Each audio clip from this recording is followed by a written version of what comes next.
Welcome to the Better Workday podcast with your host, Niamh Moynihan. Starting a new job can be an overwhelming experience, whether your first job ever or your fifth. With so many processes to learn, standards to meet, and people to get to know, it can be hard to identify where to start. Niamh, how can we set ourselves up for success from day one so we're not still struggling by day 90?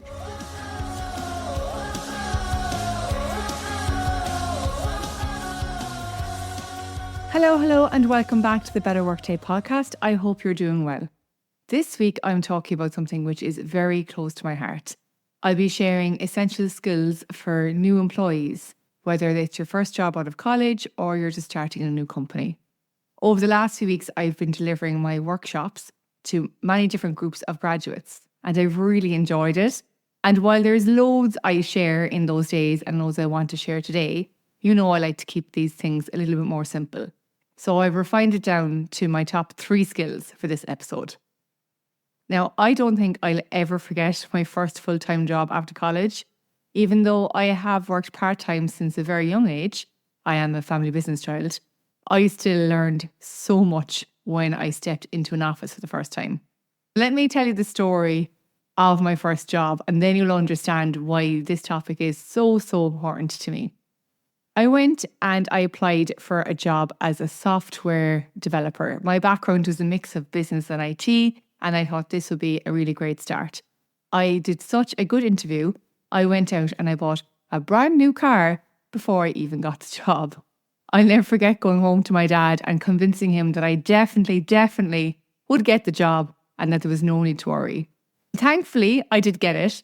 But when I started on my first day, I discovered that there was 2 people who were hired for the same role. And while my background was partially IT, this other person had a full background in computer science. They really enjoyed coding and development, and it was clear that it was more suited to them. So I created a job for myself. I found their SharePoint intranet, and I decided that I was going to organise their files and get things into a better shape for people to understand where information was and how they could access the things that they needed. I moved into helping with projects, and before long I was managing big national projects and helping with the department's P&L. I got exposure to numbers and information that was probably far beyond my years of experience, and it was great at the start. But unfortunately, changes in the business meant that people left and weren't replaced, and I ended up taking on too much responsibility without an awful lot of support. Remember, this was my first job after college, so I really needed a mentor, I needed a manager, I needed training, and I didn't get any of that. And I burnt out within a year.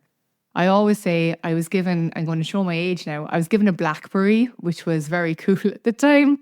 I was given a BlackBerry phone, I was given a laptop, and back in those days you needed a dongle, a VPN dongle thing to access work from home. I was given all those things, but I wasn't given any advice on how to manage my time, my workload, or honestly my relationships with other people. And I learned many hard lessons in that job as a result, and also in the ones that followed. But luckily now I'm able to share what I've learned with people at a similar stage in their careers, for which I am very grateful. Now let me reiterate, even if you aren't a graduate, consider this episode a reset and a chance to get back to basics if you feel the workday has been running you lately instead of the other way around. Let's get into it. 3 ideas or 3 skills or 3 tips. The first one is to plan your week. I mean it when I say we're going back to basics. And you don't have to be a micro planner to benefit from planning the week. Even mapping out the weekdays and deciding what you'll be working on each morning and afternoon will help you manage your expectations and other people's expectations about how much you will get done. In most desk-based roles these days, your day will be broken up with meetings, interruptions from other people and distractions. Having an idea of how much you're going to try and achieve in each day is really good. Now, if your role is very responsive, if you're always waiting on other people to determine the work that's coming, or if you don't have enough experience to map out an entire week, you can do it for 2 or 3 days at a time. Do it on Monday morning to last until Wednesday lunchtime, and then do it Wednesday lunchtime to last until the end of the week. The idea is to practice forward thinking. so that you can become more proactive in rebalancing your workload and managing expectations. Now, if you're busy, if you've got a varied workload, if you know what's coming up, if you've got a lot on your plate, I always recommend doing this planning on a Wednesday for the following week, because by Wednesday, you have a pretty good idea of what's coming up. And then you can decide before it's too late if you need to start pushing back or rescheduling things or getting more help. So that's really, really helpful. Now, I don't mind if you plan on paper or digitally. There are loads of tools and lovely notebooks for it. But the one thing that must go into your calendar is your lunch break.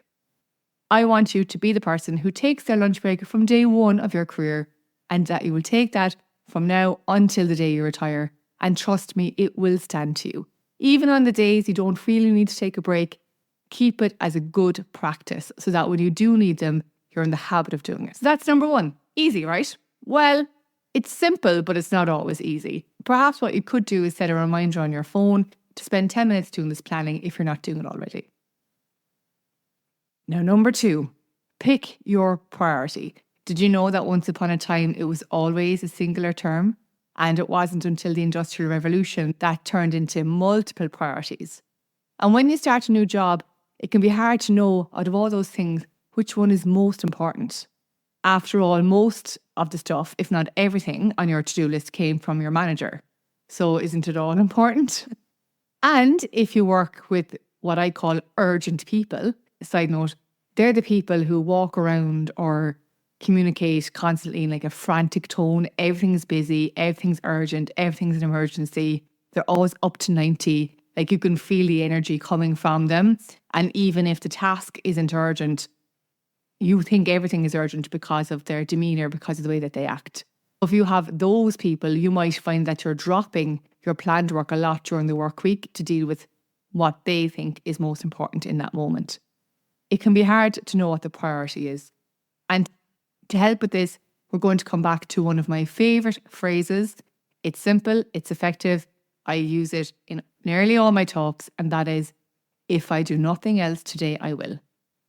You pick one task and you commit to completing at least that during the working day. And if that doesn't seem like a lot, consider that between distractions, interruptions, and procrastination, we often start a lot more than we finish during the working day. This focus on finishing, even if it might be finishing one thing, is really going to stand to you. And you can pop your manager a message in Teams or Slack to let them know this is your number one, to make sure that you're on the same page. And once that's done, it could be done by 11 a.m, then you can pick priority number two. But focus on one thing to finish at a time, and that will really help manage both your attention and your energy in a workplace where there are multiple distractions, multiple priorities, and multiple things to do. Okay, number three, you have to get to know your key people. It doesn't matter how organised you are, how great a planner you are, how good you are technically at your job. If you don't have good working relationships, the week can get very bumpy. And there can be problems where there don't need to be problems, and there can be confusion where there doesn't need to be confusion. On the other hand, even if things are very difficult or you're not sure what you're doing, if you have good relationships with people, that can make all the difference in terms of you getting help and the support you need and making things move forward in the way that they need to. To get in the practice of getting to know your key people from your early career is really good, and it will stand to you all the way through, no matter what role you decide to move into. Typically, I ask people to think of the 5 to 7 people that they engage with a lot in their role, and think of people like managers, senior people in other teams, key contacts in other departments. They're the people that you want to be able to work well with because they can help your work flow more easily. I want you to take the time to get to know how they prefer to communicate, where your work is in relation to their priorities and their list, and how they can both help you and sometimes even get in the way of you getting the job done.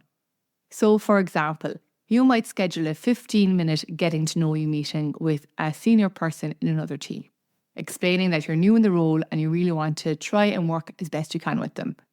You might find out that although the company generally communicates via Teams, this person prefers email or they prefer a quick meeting.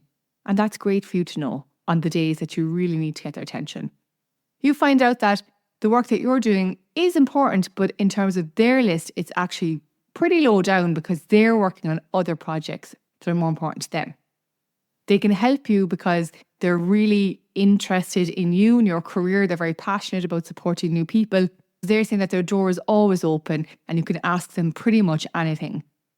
But they might get in the way of you getting your job done because, did I mention already, they have other projects? Even though they'd love to give you feedback on time, they could be pulled into other meetings and they could actually be quite late or delayed in getting you what you need.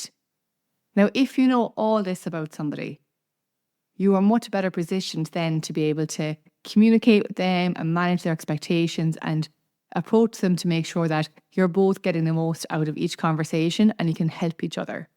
And you don't have to do this with everyone in the company, but even if you do it, as I said, with 5 to 7 people, it's a great way for you to really get to know others and how your work fits into the bigger ecosystem.